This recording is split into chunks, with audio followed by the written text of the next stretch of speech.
네, 3개월 만에 다시 만나 뵙게 돼서 좋네요. 네, 반갑습니다. 반갑습니다. 12월 22일에 처음 갔거든요, 작년. 저희가 집을 하나 얻어가지고 월세를 내는 건 아니고 유코 아라이상이라고 그 통일교에서 저희 교회로 오셔서 이제 조영희 집사님이랑 같이 한참 같이 활동하시고 하신 일본 여집사님이신데요. 이번에 장로 안수 받으시고 장로님이 되셨는데 예, 이 교회가 저희 교회가 목사님 부재는 아니지만 자주 없으시니까 그 유코 아라이라는 분이 거의 목사님처럼 하셔야 돼요. 그분이 그렇게 하시는데 그분의 아버지가 시노하라 할아버지신데 연세가 올해로 92이세요. 네, 그 할아버지가 지금 암이 걸리신 채로 한 92까지 살고 계신데 암 걸리시기 전까지 한 70 몇까지 사시던 집을 저희한테 빌려주셨어요. 네. 그 가족이 양계장을 하고 있잖아요. 아시다시피 가족 경영 양계장인데 차로 한 5분 거리 정도 돼요. 그래서 그 집에 얹혀 살게 되면서 가서 처음에 할아버지가 가자마자 자기가 제일 좋아하는 그 술집으로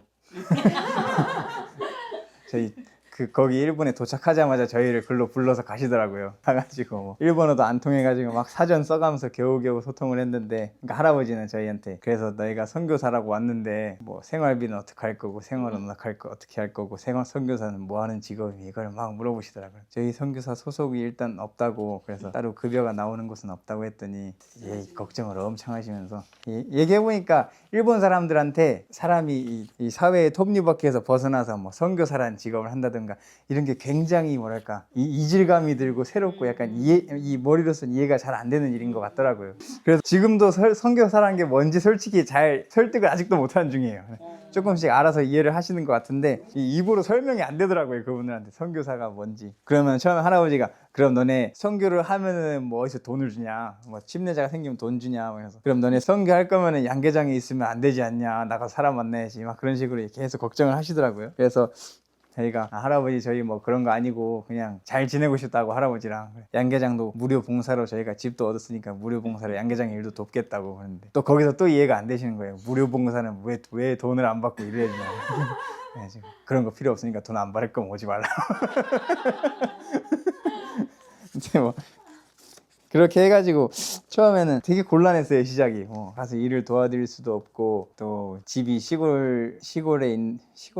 그냥 길가에 있는 집인데 주변에 뭐 없어요. 그냥 집들만 몇 채 있는 좀 시골 집이라서 차도 없으니까 뭐 할 게 하나도 없더라고요. 그냥. 그래서 자전거를 먼저 2대, 한 대는 사고 한 명은 유코 아줌마한테 빌리고 2대를 얻어서 자전거 타고 열심히 다녔어요. 근데 이 첫 사진인데 한 1월 초일까?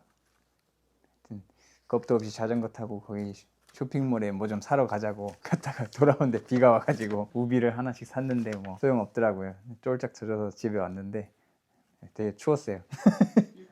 그래서 거기 집에는 일본 집이 다 그렇다고는 하는데 창문이 그냥 얇은 창문 한 겹에 뭐 우리처럼 온돌 이런 게 없다 보니까 집 밖이랑 집 안이랑 온도가 딱 똑같더라고요. 이게 이제 등유 히터인데 여기에다가 등유를 충전을 하면은 여기서 온풍기처럼 온풍이 나오는 거예요.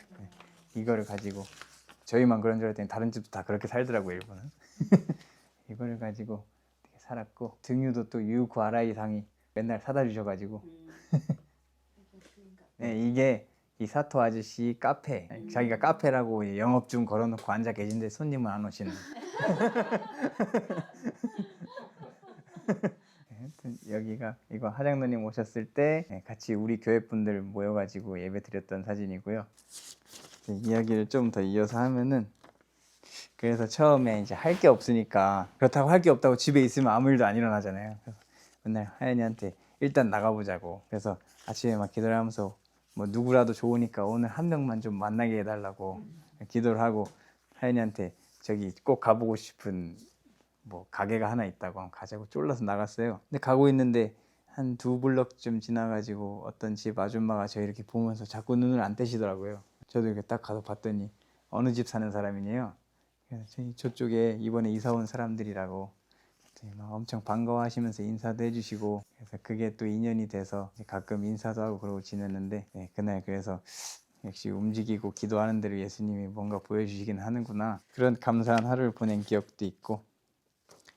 그래서 아까 이야기를 이어서 하자면, 할아버지가 양계장은 돈 안 받을 거면 필요 없다 그러셨잖아요. 고민을 하고 있었는데 할아버지가 사토 아저씨 카페에 가면은 사람 많이 만날 수 있지 않겠냐고. 그래서 할아버지도 심심하신 거예요. 본인 연세도 많으시고 이제 돌아다닐 데가 없으니까.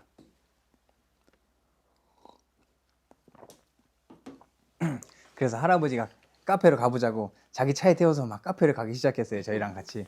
그래서 할아버지, 유코 아줌마, 저희 두 사람 이렇게 차 타고 카페로 가는 게 거의 뭐 지금 하루 일과처럼 돼가지고 날이면 날마다 그렇게 하고 있거든요. 뭐 비록 손님은 없지만 할아버지가 자기 친구들도 데려오고, 친구란 분들이 다 80대, 90대신데 친구들도 데려오시고, 저희한테 너네는 여기에서 뭘 하는 게 맞아 라고 하셨지만 저희는 하는 게 딱히 없고, 할아버지가 맨날 사람 데려와서 밥 해주시고 하셔요. 그렇게 해서 이제 요즘은 그 카페로 할아버지랑 가는 게 일과가 되다 보니까 할아버지랑 얘기할 일이 많아지더라고요.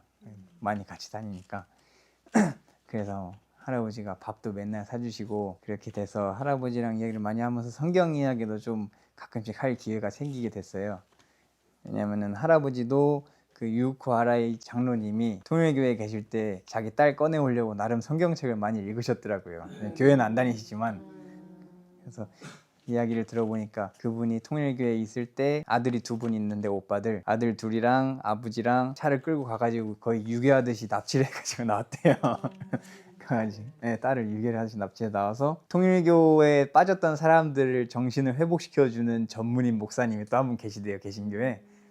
그냥 거의 뭐 가둬놓다시피 한 일주일 있다가 저기 유과라의 장로님이 반강제로 거기에서 계속 주입식으로 통일교는 틀렸다고 하니까 아닌데 맞는데 막 생각하시다가 일주일 뒤에 나왔대요, 같이 가족들이랑. 근데 돌아오는 길에 할아버지가 교회가 또 하나 있다면 얘기를 듣고 거기도 한번 데려가 본 거예요, 딸을. 거기가 우리 안식교회였고, 장로님은 거기 교회 목사님이 전에 만났던 목사님처럼 강압적으로 하시지도 않고 너 도망가고 싶으면 도망가라 뭐 이런 식으로 하시고 되게 관대하게 해주시는 모습에서 많은 좀 감동을 받아서 그때부터 지금까지 안식일교를 다니게 됐다고 말씀하시더라고요. 할아버지 본인은 교회를 안 다니시지만 할아버지가 선교를 하셨대요, 자기 딸을. 네. 늘 할아버지가 사모님을 여의시고 나서는 나는 빨리 죽어야 되는데 뭐하러 계속 사는지 모르겠다고 그런 말씀을 하셔서, 할아버지한테 할아버지 죽으면은 저기 하늘나라 갈걸요? 이렇게 얘기하면 난 여기로 갈지 모르겠다고 이렇게 말씀하셔가지고 그래도 뭐 할아버지 아니에요 뭐 평소에 이렇게 위로를 해드리다가 나중엔 할아버지 어차피 죽을 거면은 예수님 한번 믿어보고 죽으면 안 돼요? 이런 식으로도 말씀드리고 그리고 그러니까 할아버지랑 얘기하다 보면은 되게 우리 성경에 대해서 좀 의문 내지는 좀 공격하시는 말씀을 하실 때가 가끔 있으세요. 근데 그 성경책에 보면은 그럴 때 무슨 대답을 할지 미리 대답을 준비하지 말라고 성령님이 알려주신다는 말씀이 있잖아요. 그래서 그 말씀을 항상 속에서 막 되새김질을 하면서 알려주세요 하면서 할아버지랑 대화를 하는데 신기하게 그때그때 떠오르는 대답이 있더라고요. 다행히 그런 대답들을 예수님이 주시는 지혜로 하다 보니까, 물론 아직 할아버지가 예수님을 믿으시는 건 아니지만 조금씩 넘어오고 계신 게 느껴지긴 해요. 그래서 할아버지한테 천국이 있다고 믿냐고 물어보니까 솔직히 말하면 자기는 모르겠대요. 그래서 내가 그러면은 뭐 있는지 없는지 모르겠으면은 그냥 한번 믿는 쪽이 좀 더 낫지 않아요? 이런 식으로 말씀드리고, 뭐 성경책에 보니까 천국이 그 잉태한 산모가 아이를 낳아서 아이를 안아들고 엄청 행복해하는 그런 모습이 천국이라고 써 있는데, 할아버지 그렇게 일평생 힘들게 사셨으면서 죽고 나면 아무것도 없으면 허전하지 않아요? 이렇게 말씀드리니까 할아버지가 뭐 자기가 평소에 맨날 그냥 빨리 죽고 싶다고 얘기하긴 했는데 사실 본심은 그게 아니었던 것 같기도 하다고. 하장노님이 오셨을 때 뭐 우리 선교사들이 그런 경우가 많은지는 모르겠는데, 약간 하장노님이 하시는 뭐 1, 2, 3차원에 대한 설교라든가 그런 설교가 비장의 한 수처럼 생각을 하고 있었거든요. 이거면은 넘어오지 않을까, 약간 이런 생각으로 하고 있었는데 할아버지는 정말 안 넘어오고 오히려 더 멀어지시는 것 같더라고요. 그래서 근데 또 이렇게 할아버지랑 저랑 이렇게 이런 대화 속에서 조금 더 이렇게 끌려오시는 걸 보면서 비장의 한 수가 아니라 할아버지는 내가 해야 되는 영혼이었구나 생각을 하는 일이 있었고요. 네, 하여튼 할아버지가 저희랑 시간을 보내시면서 조금이라도 활력을 찾으셔서 되게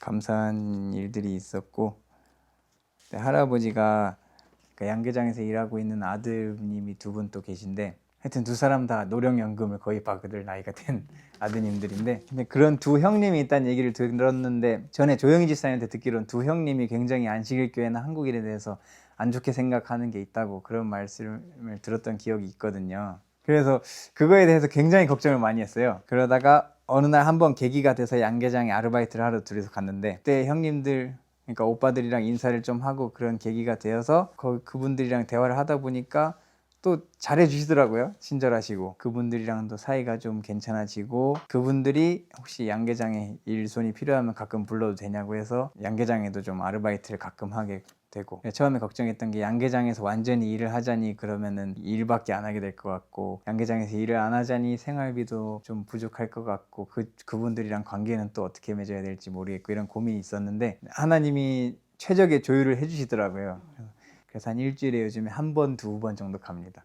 가면은 저 혼자 가면 알바비 5만 원, 하연이랑 가면 10만 원.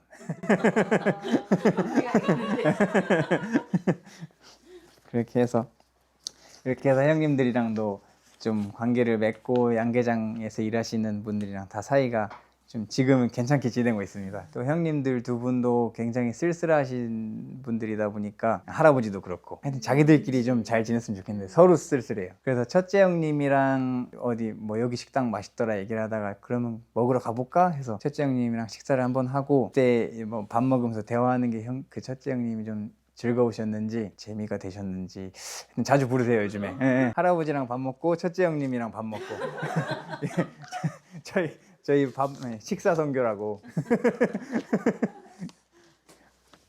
그렇게 돼서 첫째 형님이랑도 사이가 좋고, 둘째 형님이랑도 또 식사를 한번 해서 전체적으로 다 사이가 좋아졌어요.